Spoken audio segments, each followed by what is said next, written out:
نحمده ونصلي ونسلم على رسوله الكريم اما بعد اعوذ باللہ من الشیطان الرجیم بسم اللہ الرحمن الرحیم۔ حضرات عظیم محتشم، اللہ رب العزت دا بیش بہا شکر و فضل ہے۔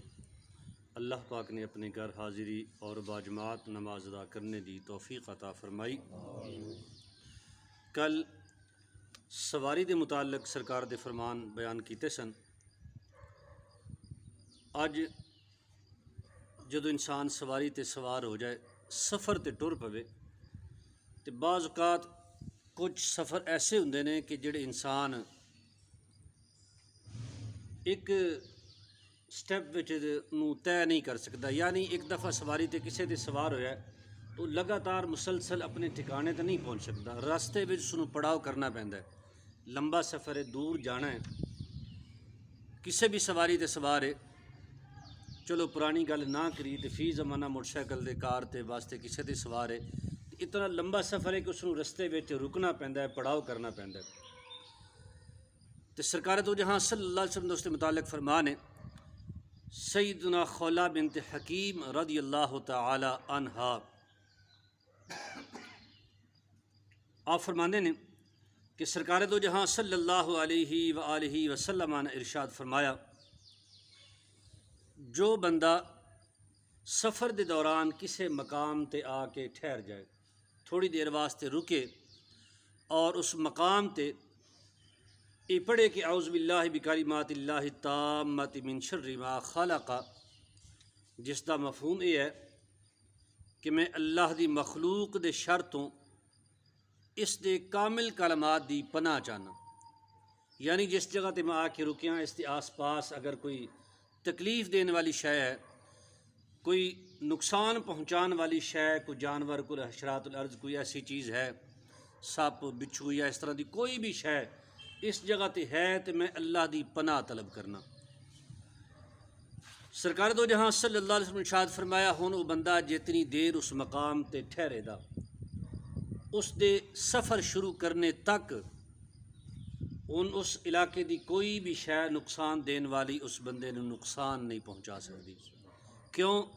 کہ ہن او اللہ دی حفاظت وچ آ گیا ہے، ہن اللہ دے رحمت کرم دے ذمے ہے کہ اس نو کوئی بھی شے، کیونکہ دنیا جہان دی کوئی بھی چیز اللہ دی مرضی تو بغیر حرکت نہیں کر سکتی، تو جدو اس نے اللہ دی پناہ طلب کر لی، اللہ نے اپنی پناہ عطا کر دیتی، ہن کوئی بھی شے اس نو نقصان نہیں پہنچا سکتی۔ مسلم شریف دے اندر یہ حدیث مبارکہ موجود ہے،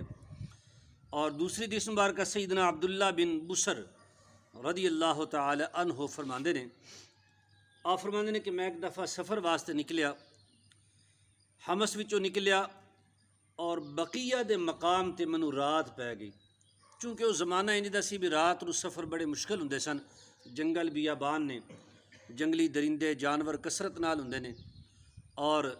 سڑکاں بھی نہیں سن، یعنی سفر دی پہچان بھی پوری طرح نہیں سی ہوندی، اس واسطے وہ قافلے و مسافر رات نو ٹھہر جاندے سن، رستیاں تے سرائے بنیاں سن، یا ویسے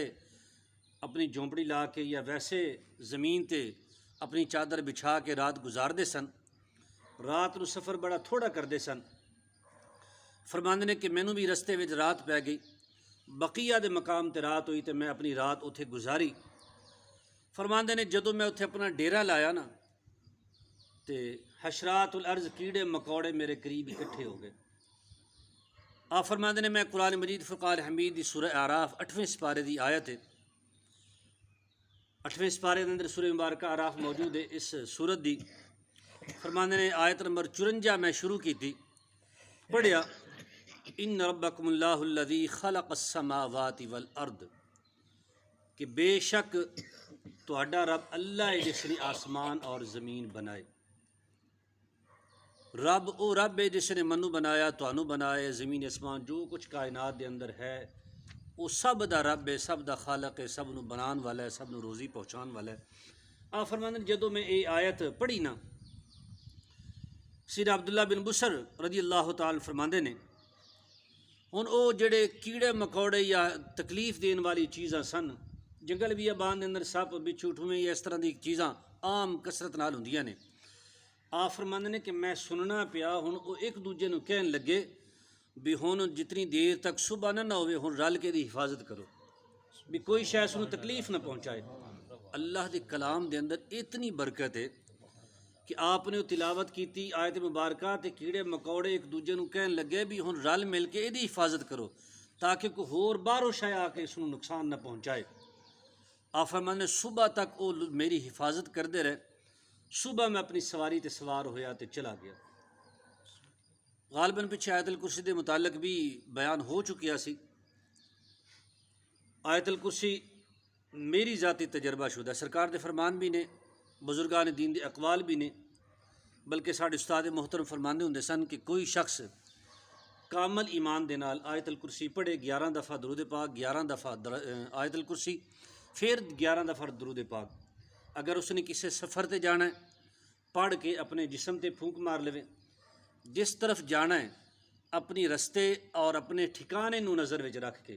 یعنی جتنی دور اس نے جانا ہے جڑی اس کی منزل ہے اس نو اپنے تصور وچ لیا کے اس طرف پھونک مار لے۔ آپ نے فرمایا میرے رب نے چاہیا تے گھروں لے کے اس منزل پہنچنے تک کوئی بھی شے اس نو تکلیف نہیں دین لگی، بلکہ فرماندے سن کہ کوئی شے سامنے بھی آون نہیں لگی۔ ایک تے ہوندا نا بھی جنگل وچوں گزریا تے جنگلی درندے چرندے موجود نے، فرمایا بے شک موجود نے لیکن کوئی بھی شے اس دے سامنے نہیں آوے دی، حتیٰ کہ جنگلی درندے چرندے تے بڑی بات دی گل ہے۔ آپ نے فرمایا اس تو علاوہ جتنے جن بوت نے رستے وچ، فرمایا کوئی بھی شے اس دے سامنے نہیں آون لگی۔ اسی طرح فرمایا کہ بے شک انسان دے دشمن نے اور انسان نو خطرہ ہے کہ میرا دشمن منو تکلیف نہ پہنچائے۔ فرمایا آیت الکرسی اس طریقے نال پڑھ لوے میرے رب نے چاہیا تے دشمن سامنے موجود ہے، دشمن دے ہاتھ وچ ہتھیار بھی موجود ہے، حملہ کرنے والا ہے، لیکن آپ نے فرماندے سن رب کعبہ دی قسم ہے دشمن دے اندر اتنی طاقت نہیں کہ آیت الکرسی پڑھنے والے تے حملہ کر جائے۔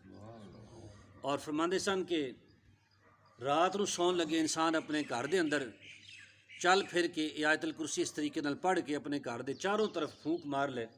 آپ نے فرمایا میرے رب نے چاہیا تے ہن رات نو چور ڈکیت اس گھر دے اندر داخل نہیں ہو سکتے۔